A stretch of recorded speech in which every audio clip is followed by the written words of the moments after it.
السلام علیکم ورحمۃ اللہ وبرکاتہ۔ محترم ناظرین کرام، اللہ تبارک و تعالیٰ کے فضل سے رمضان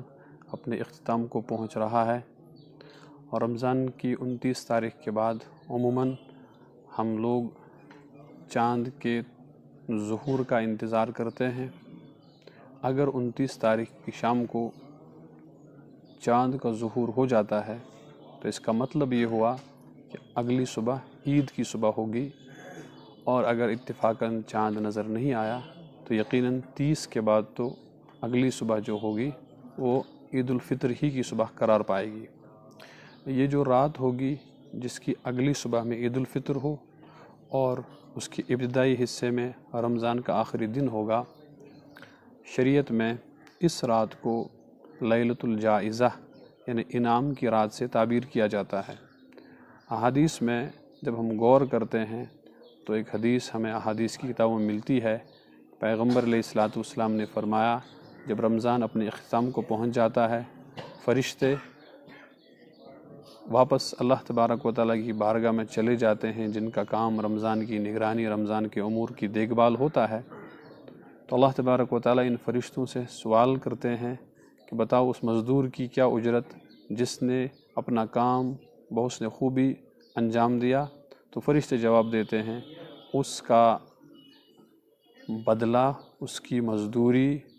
اس کی جو دہاڑی ہوگی وہ اس کو مکمل طور پر دے دی جائے گی۔ تو اللہ تبارک و تعالیٰ ان فرشتوں کو فرماتے ہیں، تم گواہ رہو، میں نے اپنے بندوں کی تمام گناہوں کی معافی کا اعلان کر دیا۔ ان بندوں نے جو کچھ بھی مانگا میں نے وہ قبول کیا۔ البتہ قبول کرنے کی شکلیں ہمیں ذہن میں رکھنی چاہیے۔ ہم نے جو دعائیں مانگی بندوں نے، یہ دعائیں یا تو بعینی ہی اسی شکل میں مل جائیں گی، ایک شکل قبولیت کی یہ ہوگی، اور بعضی چیزوں کے متعلق وہاں سے حکم ہوتا ہے، فرمان جاری ہوتا ہے، بندوں نے کچھ چیزیں مانگی، تاخیر کر کے میں وہ بھی ان کو دے دوں گا۔ اور ایک شکل یہ رہے گی کہ یہاں ان دعاؤں کا نتیجہ ظاہر نہیں ہوگا، لیکن جب ہم بندے اللہ کی بارگاہ میں موت کے بعد اللہ کے وصال کے لیے پہنچ جائیں گے تو وہاں ہمیں ان دعاؤں کا ثمرہ ملے گا۔ ایک دوسری حدیث میں پھر یہ آتا ہے کہ وہاں بندہ چاہے گا، تمنا کرے گا، آرزو کرے گا، کاش دنیا میں میری کوئی تمنا اور دعا قبول نہ ہوئی ہوتی تاکہ یہ سرمایہ یہی آخرت کے لیے رہ جاتا۔ تو غرض اللہ تبارک و تعالیٰ فرماتے ہیں، میں نے بندوں کے لیے ان کی دعاؤں کے لیے یہ انتظامات کر رکھے ہیں۔ اور پھر جو دوسری ایک حدیث آئی ہے کہ اگلے دن ان فرشتوں کو کہا جاتا ہے، جاؤ اب میرے بندوں کا استقبال کرو جب وہ عید کی نماز کے لیے چلے جائیں گے۔ غرض یہ جو رات ہے جس کی اگلی صبح میں عید الفطر کا ظہور ہوگا، اس رات کو لیلۃ الجائزہ یعنی انعام کی رات کہا جاتا ہے۔ ہم میں سے اکثر اس رات کو ضائع کر دیتے ہیں، چونکہ اس رات ہمیں عشاء میں تراویح نہیں پڑھنی ہوتی ہے، تو سمجھتے ہیں وقت بچ گیا، اور عام دنوں میں لمبی تراویحیں پڑھی ہوں گی، عام دنوں میں ہم میں شب بیداریاں بھی کی ہوں گی،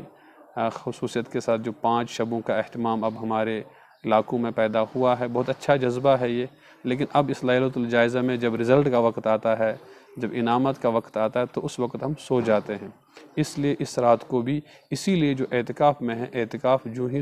چاند طلوع ہوگا اعتکاف مکمل ہو جائے گا، لیکن پھر بھی اعتکاف کرنے والوں کو مشورہ دیا جاتا ہے، رائے دی جاتی ہے، صلاح دی جاتی ہے کہ آپ یہ رات اسی مسجد میں گزاریں تاکہ جو انعامات ہیں وہ پورے طور پر آپ سمیٹ لیں۔ اس رات کو اعتکاف والے تو یقیناً مسجد میں بیٹھیں گے، ہمیں بھی چاہیے جو معتکف نہیں ہیں، جو اعتکاف میں نہیں ہیں، ہمیں بھی چاہیے اس رات کچھ خصوصی عبادتیں کریں۔ مثلاً اپنے آپ کو گناہوں سے بچانا ہماری اولین ذمہ داری قرار پائے گی، اور اللہ تبارک و تعالیٰ سے مانگنا، اور چونکہ وہ آخری گھڑی ہے، آخری گھڑی میں انسان اگر دل سے نادم ہو، اللہ تبارک و تعالیٰ سے اپنا رشتہ جوڑ لے، تو اس رشتہ جوڑنے کی وجہ سے اللہ تبارک و تعالیٰ اس کو جو سہو خطا ہوئے ہوں گے پورے مہینے میں، اور یقیناً ہمارے جو روزے تھے، چاہے پہلا عشرہ تھا، دوسرا عشرہ تھا، تیسرا عشرہ تھا، اس میں یقیناً کچھ نہ کچھ کمی کوتاہی رہی ہوگی، تو وہ اس رات میں ہم ان کی تلافی کرنے کی کوشش کریں، اللہ تبارک و تعالیٰ صلح کرنے کی کوشش کریں، اس لیے کہ آخر مرحلے پر بھی جب صلح ہو جاتی ہے تو اللہ تبارک و تعالیٰ نہ تو کبھی طعنہ دیتے ہیں، نہ کبھی ناراض ہوتے ہیں، نہ کبھی یہ کہتے ہیں دیر سے کیوں آئے ہو، وہ تو صرف کہتے ہیں کب آئے ہو۔ آ جاؤ، وہ اب اس مرحلے پر ہم اللہ کی طرف رجوع کریں، نوافل کا اہتمام کریں، تلاوتوں کا اہتمام کریں، اور خصوصیت کے ساتھ ایمان کی سلامتی کی دعا کریں، خود اپنی ذات کے لیے، اپنے اہل خانہ کے لیے، پوری اس وادی کے لیے اور پوری دنیا میں امن و امان کے لیے، اور ایمان کی سلامتی اور ایمان کی فلاح و بہبود کے لیے، اور انسانوں کے اندر انسانیت کے جذبات فروغ پانے کے لیے ہمیں اللہ سے اس رات میں خصوصی دعاؤں کا اہتمام کرنا چاہیے۔ اللہ ہمیں ہمیشہ سلامت رکھے، دین کے ساتھ اور اخلاق کے ساتھ۔ السلام علیکم ورحمۃ اللہ۔